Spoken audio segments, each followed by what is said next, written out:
Hey, if you are going to the 2025 WSOP this year, then you need to make sure you are prepared. This video is going to tell you everything you need to know in order to have a profitable summer, and I hope to see you there.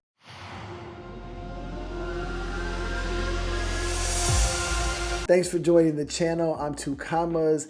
Hopefully you have been watching some of my videos, but I love playing poker, especially mixed games. And so the WSOP is one of my favorite times of the year because it's when I can play the most mixed games that I often can't play in other parts of the country or at other times of the year. So I'm super excited to play. I think I've been going to the WSOP for 7 or 8 years in a row now, and I am planning on attending again this year. And along the way, I've learned a lot of lessons that have helped me to have better experiences while I'm in Las Vegas and to actually be more profitable and have a better shot at winning that bracelet. So I'm going to share some of those tips with you right now.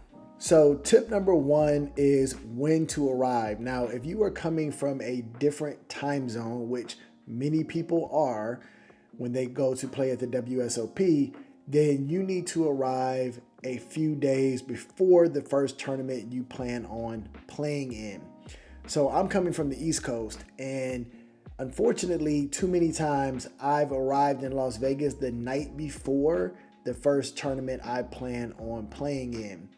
And I do that mainly because I'm going to be staying in Las Vegas for several weeks, and I want to reduce the hotel expenditure as well as reduce the amount of time I'm away from my family.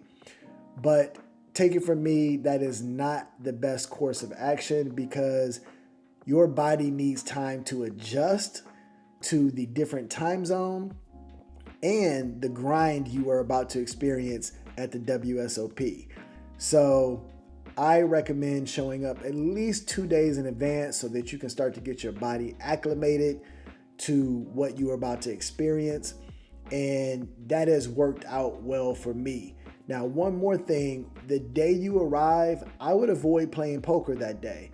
So a lot of times I am very giddy and excited to go play poker as soon as I get there. But again, I have the time change that I'm fighting, and I'll go down and play some cash games, not necessarily a tournament, but I'm never playing my best. I normally have a headache, I'm tired, and it's really just not worth it. So get there a couple of days early and get some rest, get your body acclimated, and don't play poker because you are going to be playing a ton of poker in the weeks to come. So the next thing you need to think about is where to stay, and that's normally coupled with where you're going to play. I have my own opinion, but typically you're going to choose between staying at a resort or staying at an Airbnb. I'm always going out to Las Vegas solo, so I choose to stay on the strip at the resort because it's just more convenient for me. But if you're going with your family or you have some other players that you're going to connect with, then getting an Airbnb could probably be a good solution for you. Now, I say it's coupled with where to play because the WSOP time of year is actually more than just the World Series of Poker tournaments.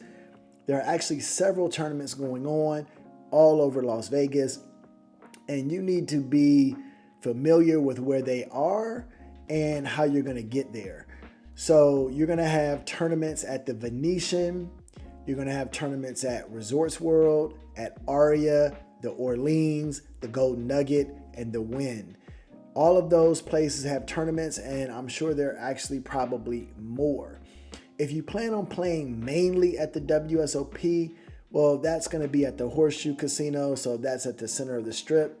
You could stay at places that don't have a poker room, like maybe the Fontainebleau.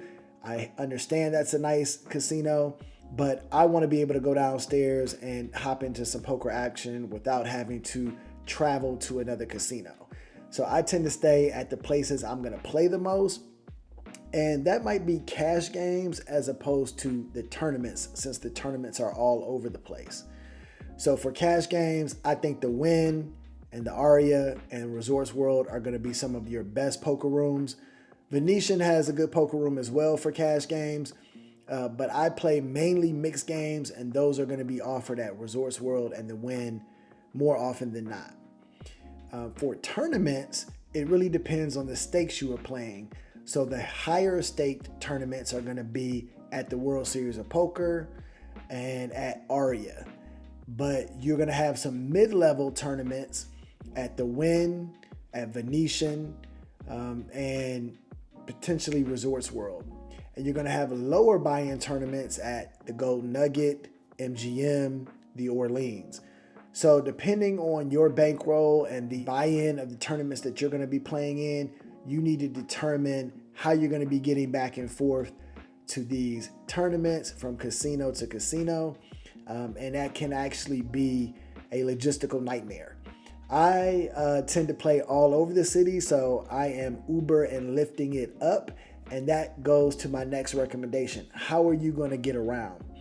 I typically just decide where I'm going to play for the day and try to stay there as long as possible. Hopefully because I'm in a tournament for a long time. But if I do happen to get knocked out, then I want to play cash games there as well. That way I'm only taking one Lyft or Uber to the casino and then one back to wherever I'm staying at.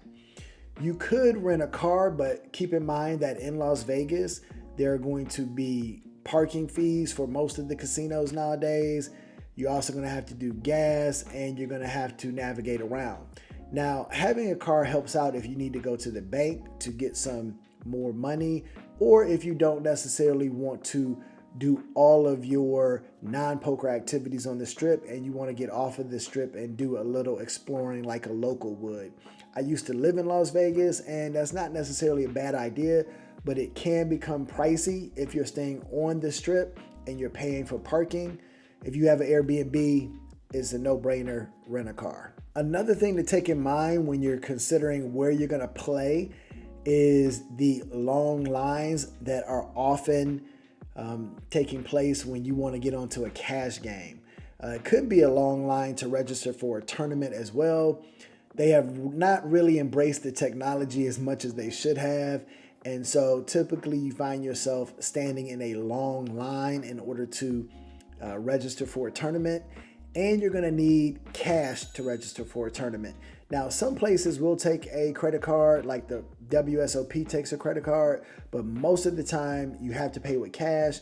And if you're doing a big buy-in, you need to have access to that cash. And I don't like to walk around with thousands of dollars on me. So typically what I will do is go to the bank, pull out the money that I'm going to need in order to play, go straight to the World Series of Poker and register for all my tournaments at once. That way I've already got my buy-ins and I also don't have to carry all that cash on me. Now, if anything changes, don't worry, you can get a refund as long as the tournament hasn't started. And that actually happened to me last year where I got out to Las Vegas. I was there for a week. Then I experienced a death in the family and I needed to leave. And so I just went back and got refunds for the tournaments that I had already pre-registered for. But you need to time it out so that you're not in line for like 2 hours. So typically I'll go register for a WSOP tournament at like 1 in the morning, right? And that way the line is normally not that long and I can do all my buy-ins at one time. Now, the most important tip that I think everyone should take into account when playing at the World Series of Poker is to try and stay healthy. Listen, I played in a number of tournaments over the years at the World Series of Poker, and two things tend to happen. The first is that I absolutely wear myself out because I'm playing 13 and 14-hour days. I'm not eating healthy. I'm indoors all the time. And I just end up getting sick normally. The chips are dirty. It's just not really a pleasant experience. And the second thing that tends to happen is by the time it's over, I actually hate poker, right? I always tell myself when I leave, I'm never going to play poker again. And then, a few months later, I actually want to play poker, every single day. But that's just the grind of the World Series of Poker. It is life draining. So you have to figure out how to stay healthy. There's several tips that I've incorporated over the years. The first, again, is to come to Las Vegas early so that your body can become acclimated to the time change. That's something that I highly recommend. The second thing is you have to try to eat healthy. Unfortunately, because of the hours of the poker tournaments, there are not a lot of food options when you get out of a tournament at 2 in the morning, 3 in the morning, and you're going to be eating relatively unhealthy. So think about that ahead of time. Find out where you're going to eat. There are some late night diners, but there's not that many of them. Make sure you're getting some vegetables in. Don't eat too indulgently, as I tend to do because I treat it like a vacation. And you need to get some exercise. So one thing I'm really good at is I'll get up early and I'll go on a walk and I'll hit the gym and lift a little weights just so that my body knows that the sun still exists and we haven't gone into a nuclear winter or something like that since I've been inside all the time. So get some exercise. Most of the resorts will have a nice gym there. And it doesn't cost anything to walk up and down the strip and check out some sights. But definitely do it early in the morning before the sun comes out or you will be roasted. Some other things that you can do to stay in shape are to take a day off in between tournaments. Don't play every single day. Take a mental break, get some rest. I tend to go hit the pool. I'll go get a massage and try to rejuvenate my body that way. Additionally, you might want to meditate. So I'll spend an hour or so meditating before I go hit the tournament to clear my mind, focus on what I'm trying to accomplish, and really center my body. So that's something that I've tried on several occasions. Make sure you get some good sleep. It's hard to do. Your body is going to start to shift, especially when you're finishing a tournament at 2 o'clock in the morning. But try to sleep as late as you can to get that rest before you go back to the tournament. So hopefully this helps. Take these into account when you are heading to Las Vegas. Arrive early, stay in a nice resort, have your cash ready, be prepared for long lines, and most importantly, stay healthy. All right, may the poker gods be with you, and I'll see you in Las Vegas.